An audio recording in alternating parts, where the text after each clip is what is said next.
Hello and welcome everyone to today's webinar on consumer information tools and climate change. My name is Nils Hoyer and I work for United Nations Environment Program and also in the coordination desk of the Consumer Information Program of the One Planet Network, and we are bringing this webinar to you today. The title is Consumer Information Tools and Climate Change. It's about facilitating low carbon choices in the tourism, buildings and food systems. And the webinar will last for 1 hour and the session will also be recorded, and your main presenter today will be Beatriz Martins Caneiro. So the speakers today, I already introduced myself, and my colleague Beatriz Martins Caneiro, she works in the production and consumption unit of UNEP and in the eco-labeling on consumer information team, and she was the lead in the development of this report that we are presenting today. And first, before we start, I'm also some information about the audio settings. So everyone is on mute, and this is to minimize the background noises during the presentation, but you can type in questions or comments in the questions panel and we can pick them up at the end of the presentation. If you can't hear us, click on the sound check button or try to rejoin the webinar, I think would be my recommendation. For the agenda of today's webinar, we will start with the introduction of the Consumer Information Program that from which this report is an output, and then we will move on to the presentation of the report by my colleague Beatriz. It takes about 30 minutes for the presentation, and then we will open the floor for some discussion. First, we will ask the 3 programs that are covered in the report to provide some input on the findings, and then we will open the floor for discussion with the entire audience. So feel free to send questions during the presentations and we will come back to them later.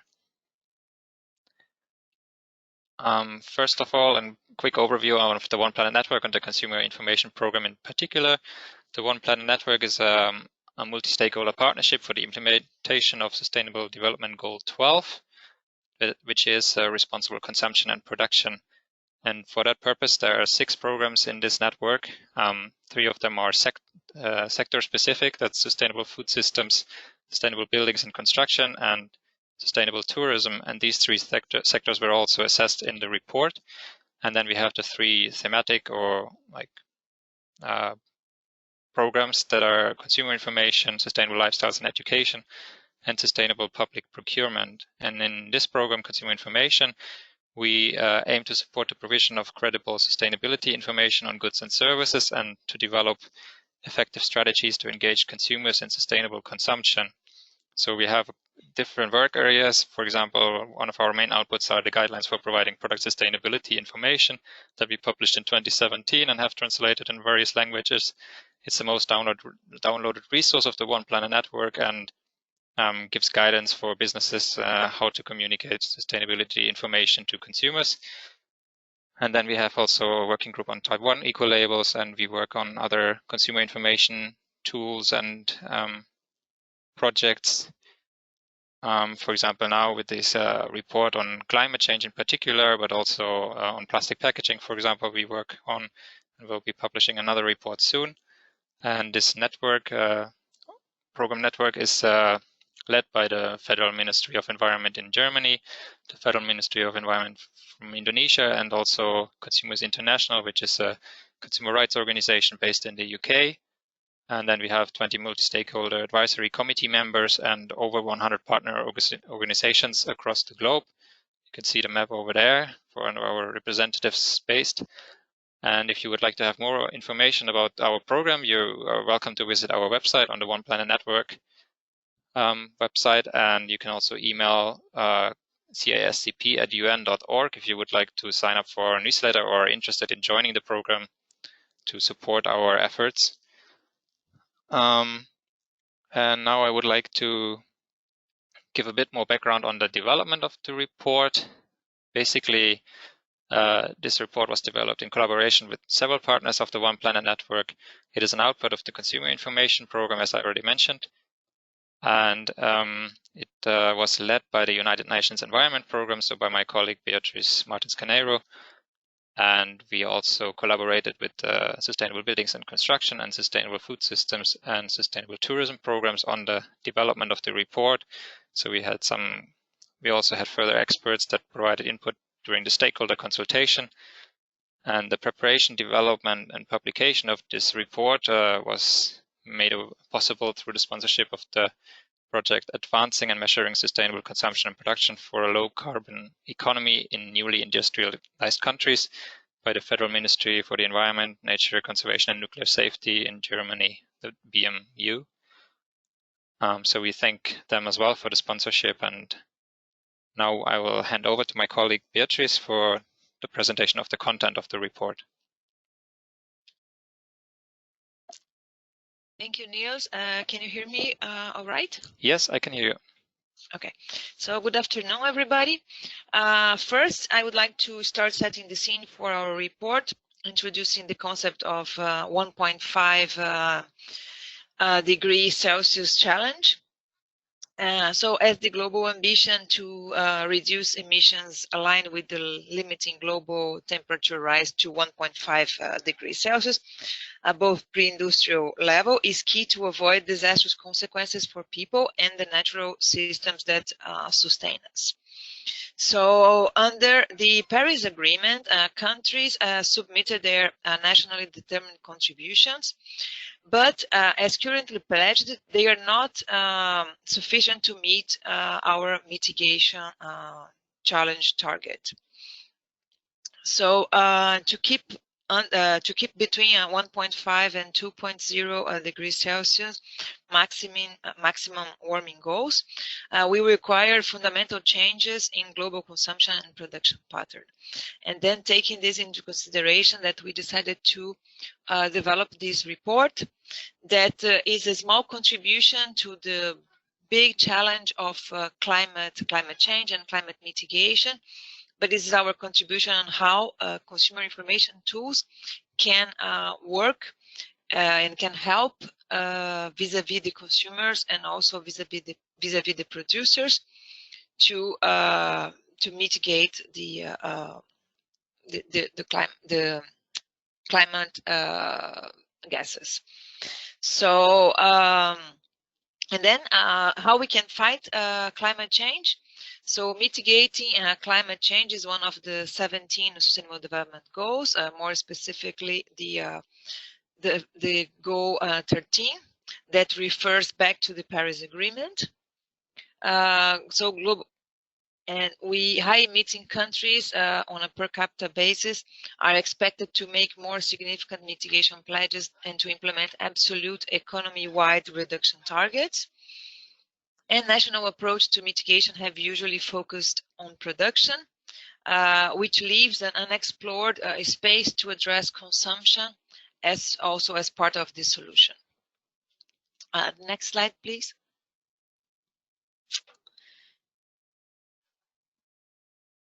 So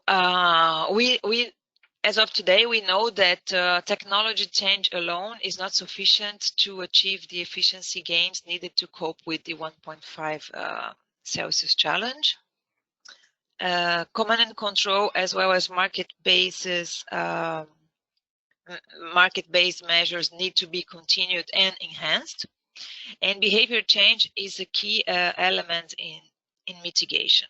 Here we see that there are large differences in individual contributions to GHG emissions, but some of the challenges to implement the referred strategies can be the analysis of supply and value chains is complex and characterized by lack of data. So this is one challenge to for command and control, as well as for behavior change in the society. Second, the consumers and corporate stakeholders have difficulties in considering the effects of their choices down the supply chain. Any change in an aspect of production can have great influence on overall supply chain, and both in the positive and negative ways. And information systems should consider the entire life cycle of assessed products and services, not focusing only on raw material or production phase, but also the use and end-of-life phases are key to reduce the impact of our consumption choices. Next slide, please.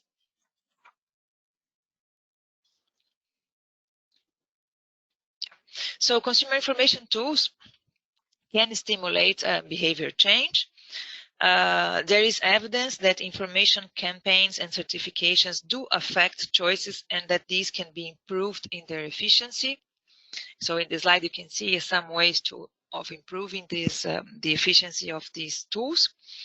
So information tools, they include the carbon certifications, rankings, comparing business standards, or other educational tools such as dedicated websites.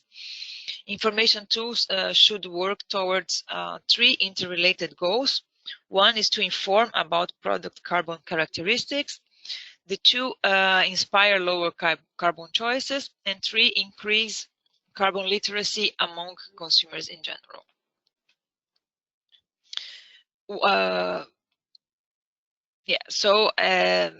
This is part of the approach to address sustainable consumption by providing product reliable information about carbon impact of products and services. So the consumer information takes the form of tools and systems that guide consumers to make more sustainable choices. So consumer information are often standards which set specific criteria or norms of material goods or services, which may also serve as a benchmark. They can also be labels, which is a logo or a stamp highlighting a product or service's specific characteristics and may be also used as a trademark. And a certification, which is a formal accreditation process in which it is confirmed that the certified entity meets a given set of minimum standards. So those are the more common consumer information tools. Next slide, please. So carbon certifications should ideally be designed to address various knowledge dimensions. The lack of standardization for measurements and use of different system boundaries, so this often leads to difficult to compare similar labels and standards, and carbon labels remain difficult to understand for consumers. So the challenges to actually improve the landscape as it is today would be to identify common system boundaries that make carbon labels comparative and therefore helping the consumer to make their choices. Develop certifications that are optimized in terms of their appeal design. So labels become more efficient if associated with economic, health, and quality aspects, providing tangible benefits to consumers. Also to cover a greater number of items and become more visible in consumption context, so achieve market penetration, and also aiming at increasing carbon literacy. So this is an example of a functional carbon label.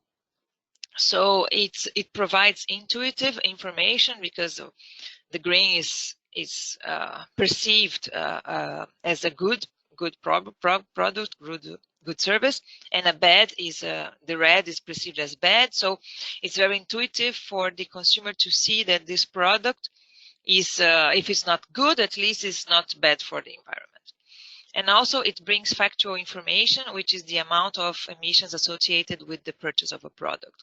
But if you have a label that only gives the factual information, for example, 918 grams of CO2, this can be very difficult for the consumer to perceive the relevance of such information. So when you have a combined label such as this one, you give the intuitive information, like if it's good or bad, but you also give the factual information. So the consumer is able to compare with a similar product that bears the same label, that was certified under the same system, that has comparative boundaries, which product is better or it has a smaller carbon footprint. Next one, please.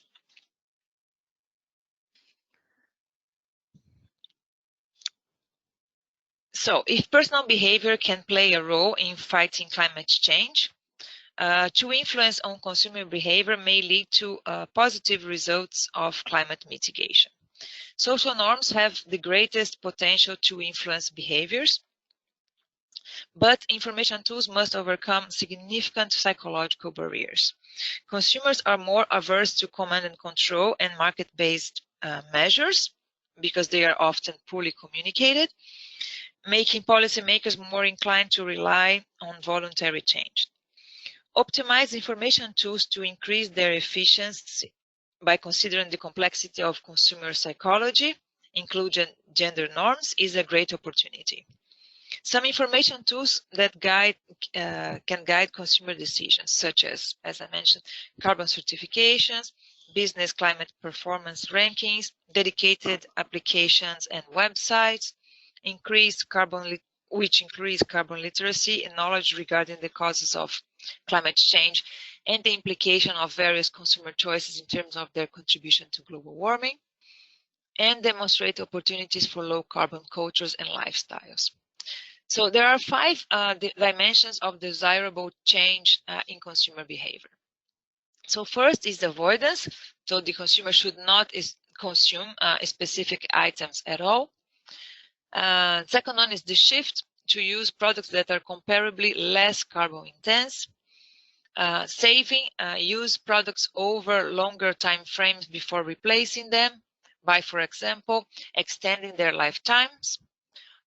Fourth is consideration to induce spillover effects. So, for example, one behavior influencing others. And the fifth one is vote, which is to empower political parties that advocates policies to reduce consumption or increase pressure on business to decarbonize production. So those are all the desirable change in consumer behavior that we could try to foster and as a meaningful contribution to climate change. Here you can see that the psychology of consumers is not straightforward because the behavior is influenced by contextual factors as well as personal factors. Climate change interventions have relied on 3 approaches so far, which is cognitive analytical, assuming that knowledge changes attitudes and attitudes change behavior. And this has been proved that it's not always so straightforward. We have the so-called knowledge action gap. Even though the consumer has knowledge, this does not lead to a change in behavior. Also, the affective experiential approach, that negative emotional appeals and guilt messaging would change the consumer behavior, and this is also has been proved that it does not work. On the contrary, sometimes you can have a reverse effect when you apply this kind of strategy. And the third one, the social normative, promoting social and moral norms to trigger behavior change. And this we have some examples in the report that shows that this kind of the influence of social norms have the greatest potential to influence behaviors. The next slide. So one recent example of social norms influencing one individual behavior is the case of what's been called flight shame in Sweden. So after climate activists highlighted the carbon intensity of air travel and proactively advocates for lower carbon alternatives for traveling, what is being called flight shame, we saw a decrease of 15% in the number of flights, domestic flights per month in Sweden in the years of 2010 and 2019. So the experts has been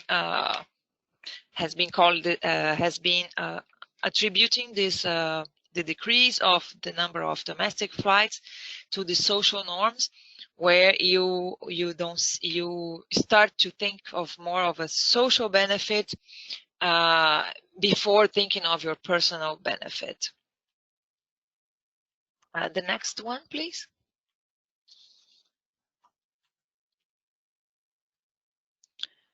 So this slide illustrates the complexity of purchasing decisions for organic in the food system areas. In this case, it's on organic foods, in that consumers are often not aware of the climate change impacts of their choices.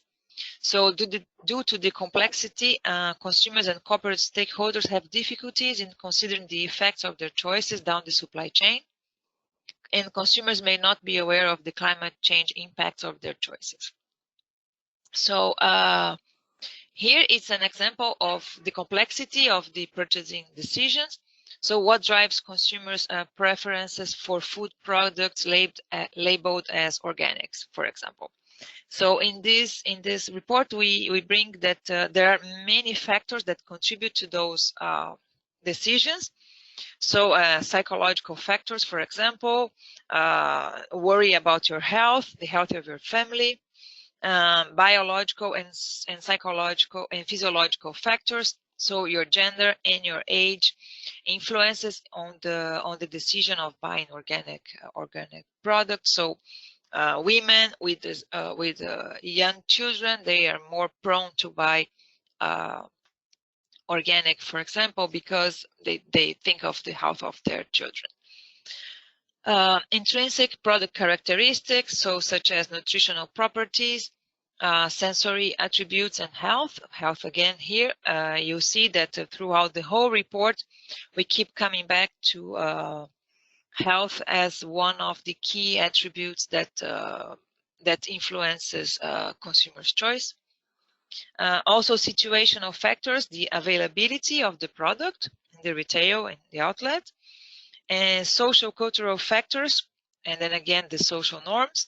So education, participation in cultural activities, and personal values and ethical motivation. The trust or mistrust in regulation and certifications, and also additional information. Those can also influence the consumer decision-making process. And also extrinsic product characteristics such as high prices, presence of health and nutritional claims, labeling and certification, and sustainability. The next slide. So this first segment of the presentation was about the consumer behavior and how social norms are important and more in general. And now I'm going to talk about the three sectors in which we focus in this report. The three sectors together, they account for 52% of energy-related CO2 emissions. They are tourism, food systems, and buildings. So tourism itself accounts for 4.5 gigatons of CO2 equivalent emissions per year. The estimation is that in 2030, we will have 1.8 billion international tourist arrivals. So it's a growing sector. Food system also accounts for 10 to 12 gigatons of CO2 equivalent per year. And emissions need to decline by 1 gigaton CO2 per year by 2030 for global warming to stay below the 2 degrees Celsius in 2100. Buildings accounts for 9.2 gigatons CO2 equivalent in 2010, including construction-related emissions. The sector accounts for almost 39% of global energy-related CO2 emissions. So if you take into consideration the emissions in the construction phase. So and what else they have in common is that the three sectors, tourism, beauty, and food systems, are all characterized by rapid growth in emission levels. So that's why we decided to work with these three sectors. Next slide, please.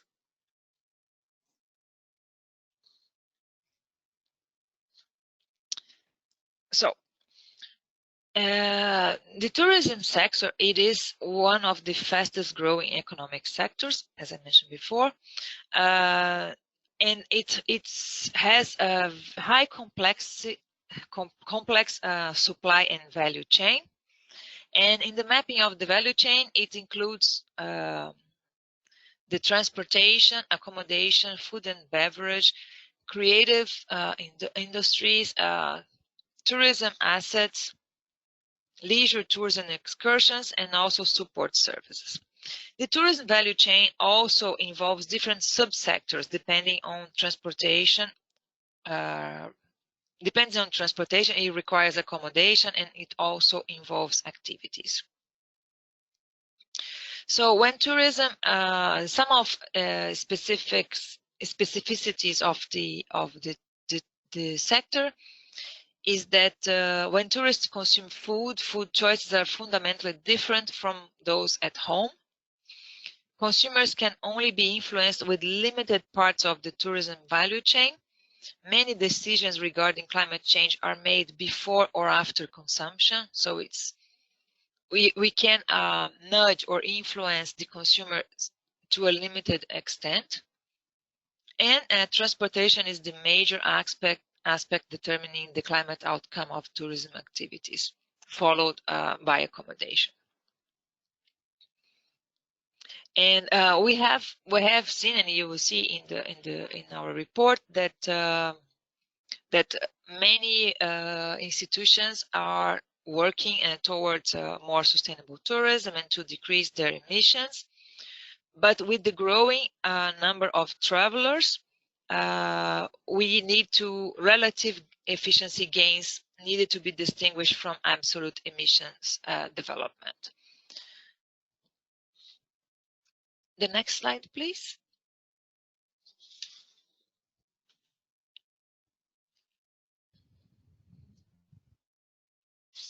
So, consumer information tools in the tourism sector. It is perceived that certification addressing quality aspects are effective in the tourism sector. There is a range of tourism information tools. The review of this report led to the identification of 57 tourism-specific labels. Initiatives such as the Global Sustainable Tourism Council establishes and manages global sustainability standards, destination criteria for public policymakers and destination managers, industry criteria for hotels and tour operators, and also the European Ecotourism Labeling Standard. Some challenges for consumer information in the tourism sectors are that certification tools currently have limited importance for tourist decision-making. What defines sustainability is not always globally generalizable and varies depending on geography and local conditions. And tourists are confused by various certifications and labels, which are often not comparable. And the confusion happens in all of the sectors we are only mentioning here, but you see that that consumers frequently find themselves confused with the proliferation of information in the market. The next one. So several websites offer hotel booking services and compare sustainability criteria of those hotels. Also here we have some of consumer information tools, some of the known consumer information tools in the tourism. So for example, the Blue Flag Beach certification. It's a voluntary eco-label awarded to beaches, marinas, and sustainable boating tourism operators. And it attracts significantly greater domestic tourism flow to the beaches that bear this certification, and also indicates the importance of perception of high quality in making labels attractive. The Sleep Green Hotels, it's a platform offering low carbon accommodation in Austria, Germany, and Italy. The emissions of greenhouse gases are reduced through sourcing foodstuffs locally, using wood for hotel constructions, or offering well-insulated rooms. Illustrates relative efforts on the basis of up to 5 green pillars displayed in the overview to guide travelers. And the Fair Care German travel agency that addresses young people finishing school and looking into a gap year travel experience, and they offer lower carbon alternatives for travel. Now I am going to talk about the next slide, please, the food system sector. And an expanding demand is a major driver in the development of the global food system. Emissions occur at every stage of food production and consumption. Carbon intensity of food system is increasing. Reductions in greenhouse gas emissions are possible in production, trade, food processing, retail, and consumption. So in all the steps of the value chain. Urbanization and industrialization, as well as market liberalization, growing incomes, and changes in consumer attitudes contributed to changes in food consumption patterns, such as the westernization of food cultures, the increased intake of meat, fat, processed food, sugar, and salt, and the higher share of animal protein in the average consumer diet. So all of this has contributed to the increase of emissions in the sector. So it's a complex system because it includes financial services, governance and regulation, wholesalers, waste management and recycling. 61% of the emissions are production related. Cost is the most important factor when considering food purchases, which encourages the industrialization and globalization of food production to reduce the costs, but then this comes to the expense of increasing emissions. Large corporations support market concentration and force producers to reduce production costs, and opportunities for mitigation on supply side. And there are opportunities for mitigation on supply side and also on demand side. And here on the demand side is where we can work more closely with the consumer through consumer information as well, including activities, including reducing food loss, waste minimization, and changes in diets. So in the Agenda 2030 and the Sustainable Development Goals, we have a specific target, target 12.3, that is to have per capita global food waste at the retail and consumer levels and reduce food losses along production and supply chains, include post-harvest losses by 2030. The next slide, please.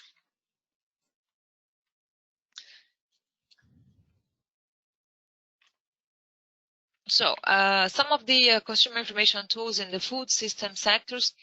So in the food sector, differently from maybe from the tourism sector, information tools have a significant influence on behavior. Certifications addressing personal health aspects are effective in the food sector. So two dimensions, we suggest two dimensions to compare carbon intensity. One is identical products can be distinguished in terms of their carbon impact on the basis of comparative assessments. So we go back to what we said before, that we have to harmonize the metrics and the system boundaries for consumers to be able to compare similar products. And foodstuffs vary greatly in terms of their absolute carbon footprint, which is one more reason that we should make tools that allow the comparison between carbon footprints of products. So, and then we also need to distinguish information tools for grocery purchases, as well as those relevant for restaurants, because they have a different approach. In the food sectors, information tools have a significant influence on behavior. And the Ecolabel Index lists 102 eco-labels for products and restaurants. but only 16% of these consider greenhouse gas emissions. So we have a great opportunity here to work with those labels and standards to increase the uptake of climate change criteria and to increase as well the carbon literacy in the consumers. There are a considerable number of websites informing on climate impacts of food consumption and providing advice on carbon diets. We are going to show some of them later. So local classifications are more relevant for consumers than carbon labels or organic, for example. The importance, they are perceived to associate benefits to farmers. They are considered better, they are perceived that they are better for local economy. They seem to imply that short transport distances, which leads to lower emissions. And they are perceived as better for the environment, and they are perceived as associated with quality and health. So one idea is to be if local claims can be meaningfully combined with more climate-friendly choices. So how we can associate the local claim with a low carbon claim, if it's possible. So I think that here it's an opportunity for us to develop methodologies and criteria to actually align both information. Next slide. So these are some examples of consumer information tools in the food system sector. Here we have websites that educates consumer on the environmental impact of their food purchases, so like Evoco, or to promote the donation of leftover foods, that create a home food inventory and shopping list so that you don't waste the products that you have at home, that they don't expire or they don't go bad. Also a website that offer excess produce that farmers cannot sell, and help restaurants and food professionals to assess the carbon content of their menus. And also here we have the meat guide, which is by WWF, which is a tool to help business and consumers to make a conscious choice when buying or eating meat products. The guide demonstrates how alternative protein sources can replace the complements meat diets as well. So as of today, Germany, Sweden, and Finland have released consumer meat guides, and they take into consideration criteria on carbon, biodiversity, chemical, and animal welfare. Next one. So for the buildings and constructions, buildings create CO2 emissions at every step of their value chain. So since the extraction of raw material until the use, the maintenance, and the demolition. So the supply chain flows indicate that any change in one aspect of production can have great influence on overall effect. If construction-related emissions are considered, the sector, as I mentioned before, the sector accounts for almost 39% of global energy-related CO2 emissions. And significant share of emissions comes from the energy necessary to produce material, so it's embodied carbon.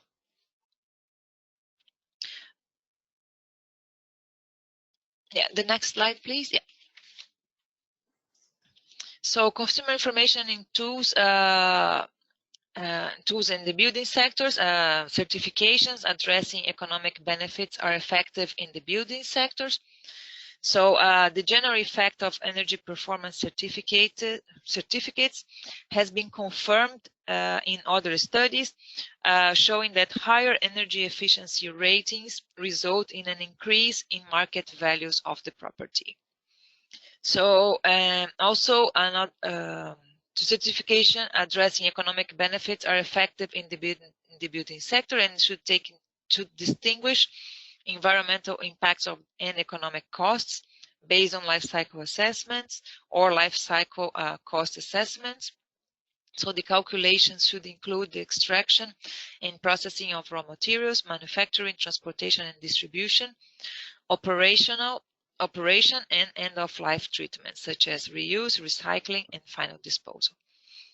Systems are created and implemented nationally, reflecting differences in climate, available building materials, and building tradition of our energy supply system. So this is very important, that sometimes one given standard does not apply or does not have the same effect in all countries or even in sub-regions within the same country. So it's actually very needed, very important that it reflects the local conditions. And barriers to certification are lack of knowledge, perceived expenses, lack of time, or amount of work involved in compliance. Next one. So various certification and labeling schemes exist in the sector. Information tools for buildings include those that can aid decision-making when calls for tender for public construction works are made, for example. And also for projects, performance criteria can be defined in tender criteria and contract conditions. So these are some examples of assessment systems, rating systems, or certification programs for the building sector. The energy performance certificate, for example, it associates an economic benefit with the energy efficiency standards and increases the attractiveness of low energy houses. So it's considered a very interesting label for the consumers, because it refers to also to a personal benefit for the consumer. Oh, next slide, please. So after assessing the sectors and the landscape for consumer information on carbon, this report mapped some overall challenges and barriers to change the current landscape. So information tools have greater relevance for some forms of consumption, such as I mentioned, in the food systems. Government and business are essential in ensuring product and service availability and incentivizing citizens to adopt climate-related lifestyles options, which is not always easy. Specific carbon information tools should be developed for each of the 3 different subsectors, sometimes even for individual activities within these subsectors, such as air travel. Where certifications can be meaningfully combined to address several sustainability dimensions, this may also help making them more attractive, simultaneously reducing the overall number of certifications, reducing thus the consumer confusion. Short-term outcomes of carbon certification, such as immediate behavior change, should be distinguished from longer-term effects, which is the knowledge on climate change in general.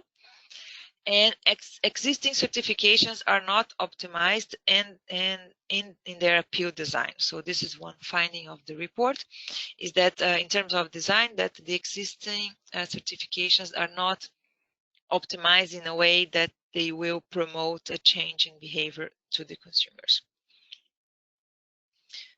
Also, the information tools, they can be used in tandem to improve consumer appeal. Collaboration between business, civil society organizations, and governments can improve market penetration and impact of certification schemes. I am still in the previous one. Alignment and harmonization of information tools makes them comparable, which further advances their uptake and capacity to drive behavior change. Now the next slide. So those are some of to enable change. The report proposes 6 strategies that can support development, outreach, and effectiveness of climate change related consumer information. I see that my time is it's finished, but it's just So increasing the scope of carbon certifications to introduce carbon certifications on a wider basis, increasing carbon literacy, separate information on GHG emission from other aspects, make educational efforts along supply chain and societal levels, mainstreaming carbon certification, so make information tools available to a broader audience, and governments need to set a regulatory context facilitating and inspiring better decision making. Certifications and other information tools can be optimized by associating consumer information tools with personal benefits. Information tools need to be harmonized to facilitate the comparison and harmonize existing consumer information tools, and extend the range of carbon information tools with the development of new information tools. So with this, I conclude my presentation. Thank you very much for your patience. I'm so sorry for going over time a lot, but this is the first time we do this presentation, so I need to get used to the time frame. I'm sorry about that. So Niels, back to you now. Yeah, thank you very much for the presentation, Beatrice. I think it was very interesting. So let's just see if we can wrap up with the discussion, and we can run a bit over time, I guess. Maybe it's not a big issue if people are willing to stay a bit longer. So for the discussion, we have now 3 representatives from the 3 different programs joining our webinar today, and I would like to hear their input and on a few questions that we prepared. So I will start with the tourism program, where I'm going to ask Virginia Fernandez-Trapa from the World Tourism Organization. And the question would be, first of all, is the report useful for the tourism sector? And how is the program planning on incorporating consumer information tools in its strategies to promote more sustainable consumption and production in the tourism sector? Thank you, Niels, and thank you, Beatrice. Good afternoon, everybody. So to your first question, Niels, is the report useful? In December 2019, we released at COP25 a report with the title Transport-Related CO2 Emissions of the Tourism Sector, Modeling Results, that UNWTO prepared in collaboration with the International Transport Forum. And this report presents an update of the CO2 emissions from tourism transport, which, as you know, represents the majority of emissions from tourism. Approximately 75% of tourism emissions are from transport. So while working on the report, it became very clear that the evidence available on the CO2 emissions for the different modes of transport is in general scarce and often not consistent, meaning that not for all modes of transport we find timely and reliable information available. In this case, we wanted to use the information for modeling, but I guess the same applies for the consumer, as your report shows, and not only for the choice of transport, but also for the choice of accommodation, for the choice of food, excursions, and other services. Therefore, we very much welcome the call for action that your paper presents. We think is very useful and also very timely for the tourism sector to mainstream carbon measurement and disclosure in all of its operations. For the second question, is the program planning on incorporating consumer information tools in our work? We have climate change as one of the priority areas of work of the One Planet Sustainable Tourism Program. And we are committed to support the transformation of the tourism sector for climate action, so that the sector can evolve in line with international goals. So far, we have approached the issue mainly from the production side, trying to encourage the industry and policymakers to integrate sustainable consumption and production in their practices and policies. But definitely, the consumer perspective, which we see as connected with tourism promotion, is something we need to start placing more emphasis on. The consumer/tourist still appears to be let's say, more conscious of the consequences that natural resources have on his or her travel experience than on the efficiency of the resources per se. And therefore, we feel that our focus should be on transforming tourism experiences. The tourists need to be guided to make the right choices, and as shown in some of the projects implemented by our program members, for example, My Green Butler, which are piloting behavioral change for resource efficiency in tourism. Once tourists are engaged and they are guided, they actually happen to perceive their involvement as something which is enhancing the quality of the experience. Therefore, and with this I conclude, we hope that our programs will be able to join forces in the transformation of tourism experiences. Thank you. Yeah, thank you very much for the input. We will definitely try to reach out to you in the follow-up as well, and how we can engage more around the topic of consumer information tools in your sector specifically. And now I would like to move over to the food systems program, and we have Roberto Azevedo from the Ministry of Agriculture and Livestock in Costa Rica on the line. Thank you for joining so early in the morning for you. And yeah, my question to your program and the sector would be, how can consumer information tools empower consumers to influence production processes and drive sustainability? Thank you, Niels. Thank you, everybody, for participation. In the Sustainable Food System Program, we are advocating for a holistic systems-based approach to promote sustainability in food and agricultural sector. To do so, we have to look at the whole picture, including all the stages of the food value chain and the interlinkages between the different activities and numerous actors that make up the food system. We can't give all the responsibility to the consumers, but of course, they can only buy and eat what they can actually access on the market. But consumers do have some power over what the market offers. However, in order for that power to develop its full force, consumers need to be prepared with the right kind of information and awareness. It is necessary to be simple. One of the Sustainable Food System Program thematical focus is the promotion of sustainable diets. By sustainable diets, we understand food habits that are healthy for both people and the planet, and that are also sustainable from a social and economic standpoint. They make the link between the consumption side and the production side, having beneficial impacts on the production side by creating more demand for sustainability produced food.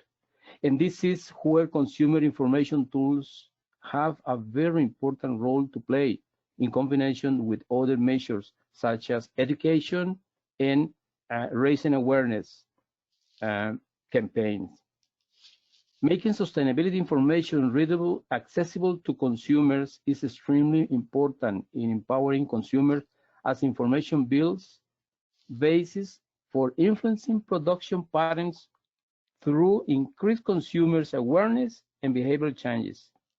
A lot of information is out there, and many different labels or standards already help us make better choices. However, it is still very difficult for the average consumer to filter and compare all the information.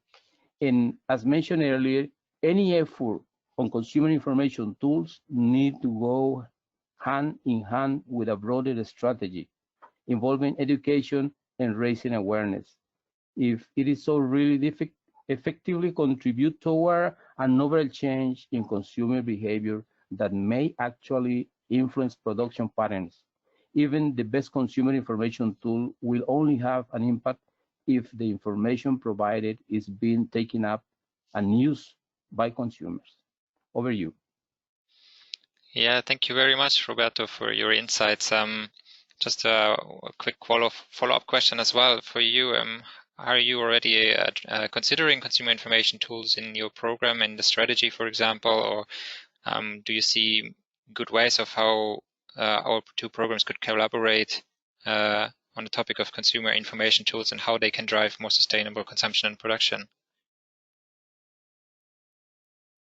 Yeah, in the Sustainable Food System Program, we do have a thematic focus on sustainability along all the value chains. And under this team, we currently have 2 core initiatives as well as a number of affiliated projects that work on issues related to consumer information.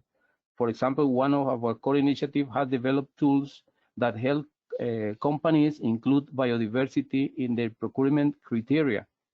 Another one of our core initiatives conducts research and develops guidance on how geographic indications that use participatory guarantee systems can contribute to sustainable food system. And finally, the Sustainable Food System Program has a dedicated task force that works on tools in light of the fact that, at least as far as we can tell, there are no tools that are comprehensive of an entire food system. This task force is currently trying to analyze the range of existing assessment tools used to measure the sustainability of food systems. The idea would be to ultimately develop a guidance that will help you choose the right tool in order to analyze those aspects of the food system that you are interested in. Over to you. Yeah, thank you very much. We will definitely try and engage in your task force on the consumer information tools. I agree that often the comprehensiveness is an issue, that some tools or labels are only addressing certain aspects of it. It's important to have the holistic perspective and also consider the entire value chain. Now we will go to the Sustainable Buildings and Construction Program, and here I'm asking my colleague Nora Steurer from United Nations Environment Program, who used to work in this program and is now involved in another program with a similar focus on the Global Alliance for Buildings and Construction. And I would like to ask you, Nora, how do you see the current landscape of consumer information tools in the buildings and construction sector? Are available tools providing enough information to enable more sustainable consumption and production, or if not, what are the shortcomings in your view? Thanks very much, Niels, and thanks for the great presentation and the insights from the report, which is certainly very timely and very useful for the buildings and construction sector. Short answer to your question whether the current information tools are providing enough information to consumer would be no, from my perspective. Of course, it varies very, very widely depending on what country and what regions you look at. We're relatively advanced in Europe in the sense of we do have energy labeling, for instance, here in France where we're located. We have that mandatory energy labeling for apartments and for houses, which is a nice first step, but it doesn't necessarily influence the market as much as it could, and it doesn't influence consumers as much as it could. And one reason why that is, in my opinion, is because it doesn't make use of behavioral insights to the amount that it could. What I mean by that, I mean, there are pilot programs where you have neighborhoods comparing their energy use and their CO2 emissions from buildings, and that actually can lead to change. You have approaches, for instance, I think in the Netherlands, you are able to look up not only what your building and your apartment consumes, but what your neighborhood consumes on average and what your neighbors consume. And that actually stimulates your behavior change, but it also stimulates how you interact with the market, because you might know that if you then, others can look that up too, and if you sell your place and you're way below the rating of your neighborhood, you might have trouble doing that. So these kind of things need to be, these at the moment, as far as we are aware, they're on the pilot stage, and these kind of things need to be used much more widely. And the other thing is, and I think that's mentioned in your report as well, to really make use of, well, what is a certain energy rating, let's say a low one, D, or G, what does that mean in terms of costs? What does it really mean for the person living in the building? So I think there's still a long way to go. Buildings and construction is discovering the consumer. In that sense, I think it's a little different from tourism and food, perhaps. So far, it's been very, very technical and very much as the building stands and that's it, our job is done. And this is changing, but I think it needs to change much more quickly. Yeah, thank you for those insights. I definitely agree that the consumer context is very, very different in the buildings and construction sector. So it's much more difficult to find the right tools to reach your audience. But it's good to hear that there is some movement in that space, and I definitely agree that we need to use more behavioral insights and how these tools actually influence behavior and how we can make them more useful in that sense. So now I'm just looking at the time. We're actually at 2 o'clock now, but I'll just quickly see if there are some questions from the audience that we could pick up on. So there was actually a question about the report being available. We are still finalizing the design, so to say, and we will publish it in the next couple of days. It will be available on the One Planet Network website and also on the UN Environment Program website. So look out for that, and then we of course can also share it with everyone who signed up for this webinar. We also have the recording of today's webinar. And now let me just look into some of the questions that we received from the audience. There was one question from the audience on how we reconcile products that naturally have a very different carbon footprint with one single grading system. I think that was also referred to in our presentation, basically, where we say that when you compare the carbon impact of a product, when you compare with similar products, then it's of course very obvious. But if you compare to a different product category, then there might be quite a few differences in the overall emissions. So Beatrice, would you want to comment a bit on that, or?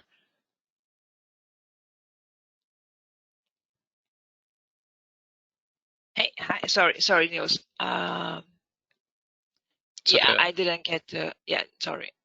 Can you repeat, please? The question is, how do we reconcile products that naturally have a very different carbon footprint within one single grading system? So if we had one carbon footprint label or something, then how does it work for different product categories that have very different carbon footprints? Yeah, this is the thing. We have to have criteria and methodology for each of the product category, and then you have to communicate it in order that the consumer understands what is comparable and what is not comparable. But I think this is the one of the greatest challenges in the market now, because what we have is we have different systems, different certifications, schemes, and they do based on their own methodology, and the methodologies don't talk to each other, so it's not comparable, and then it actually helps or does not help. It helps increasing the confusion among consumers.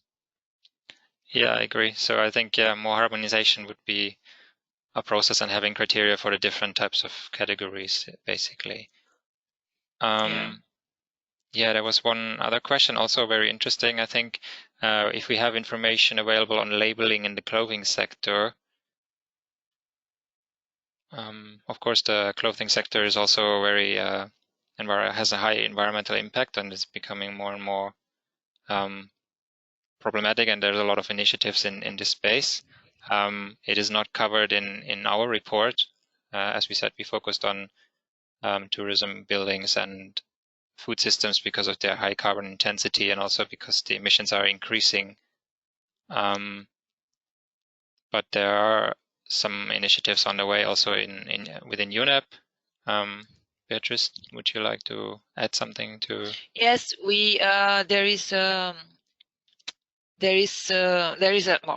there are many initiatives nowadays around textiles and clothing, and I think that I've seen a publication recently that lists many labels, but most of them, I'm not sure, I cannot tell you precisely. Most of them, they are related to the presence of chemicals in the textiles, and I think that I cannot mention any on carbon footprint of textiles, but so I don't know if there is in the market. But labels around textiles, there are many in the market. Okay, thank you. Yeah, and Then we also had one question from Lamin from Gambia, basically from the Consumer Protection Association. First question, there's several questions. I think we cannot address all of them, but maybe interesting would be, how would consumer associations be able to use this report to influence change in their respective countries?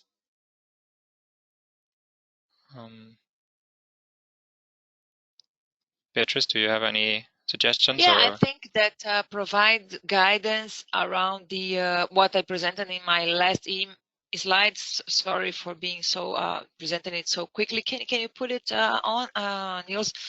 I think that providing guidance to your stakeholders in the country around the way. Can you put the last slide, Niels?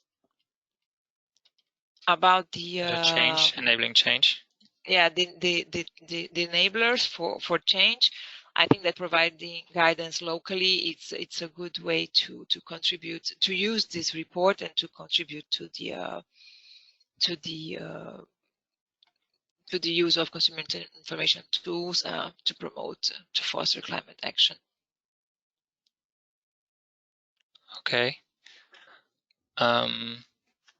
Yeah, we've also received some questions for the slides. I think we can definitely share the recording. I don't know, we will probably also be able to make the slides available to you. It will all be posted on the website. Yeah, I guess again about the report, that it will be published on the One Planet Network website, so you can download it there later, probably next week, I imagine. There's also one question from Holly. She's asking why we focused on carbon and not, for example, water use, land use, or LCA in general, like all types of environmental impacts. Well, of course, that you can address the same issue from various perspectives. It was just a choice from UNEP to address the from the carbon point of view, but we could have had a similar report or a similar document talking about different impacts, such as you mentioned, biodiversity or chemicals, or yeah. It was just a choice because of the importance of the topic for UNEP and worldwide at this moment. Okay. Maybe one last question was, it could also be interesting for Roberto to answer, maybe about plant-based foods. Should they be considered as one of the solutions for climate change, like moving towards more plant-based foods? I mean, I imagine that is also part of your sustainable diets initiative. Yes, well, one of the core initiatives I didn't mention in my comments is the sustainable gastronomy as a key driver for sustainable food systems. Yeah, we promote in the core initiative the use of more plants, and also we promote the agro biodiversity in food systems in order to improve not only the diet but also to generate new options in the agricultural sector. Yeah, but well, at least this is the scope we are trying to put in practice in the core initiative with the several partners worldwide. Okay, great, thank you. And then there was another comment, but yeah, there is no a single solution. It's part of the solution, but not the solution. Yeah, that's true. I think that's important to mention. And then there was also one comment which I think is maybe useful for us. It says that the report, at least how it's presented today, it was very technical, and it would maybe be useful to have something more simplified in terms of messaging, maybe even also more accessible through videos, for example, to help directly inform consumers. I mean, maybe that's also, even though we talk about consumer information tools, this report is basically trying to give guidance to policymakers and business leaders. So consumers are not necessarily our key audience, but of course we also need to make sure that consumer information tools that are being developed are more accessible for everyone. So yeah, I agree that the messaging about climate change or the other sustainability issues needs to be simplified and made more accessible. Yeah, and then especially in developing countries, he mentioned this is important to really provide the information. It was also a similar comment from Gambia, where it was mentioned that climate change is still not really something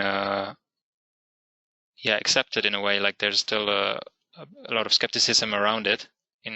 I think that's links in also to what Roberto mentioned on education, that consumer information tools in itself will not be effective unless we also combine it with the behavioral insights that we have, and also increasing the level of education, improving the education on sustainability from an early age, and so that people know how to use consumer information tools and also ask the right questions of the information that is provided, and are able to use the information to change their behavior towards more sustainable consumption. I think at this point we will have to stop now. I thank everyone for attending the webinar today, and of course also the Beatrice for her presentation, and the three panelists for their inputs from the three different sectors. And as I said, we will share the recording, and the report will be published soon, so you can look forward to that. And if anyone is interested to hear more from our program, you're always welcome to sign up to the newsletter. I think quite a few of you probably already are, but yeah, we are always happy for you to reach out, or also if you would like to become a partner of the program, that we always welcome new members. So thank you again, and have a good day. Goodbye. Goodbye, everyone. Goodbye. Thank you very much. Have a nice day. You too. Thank you.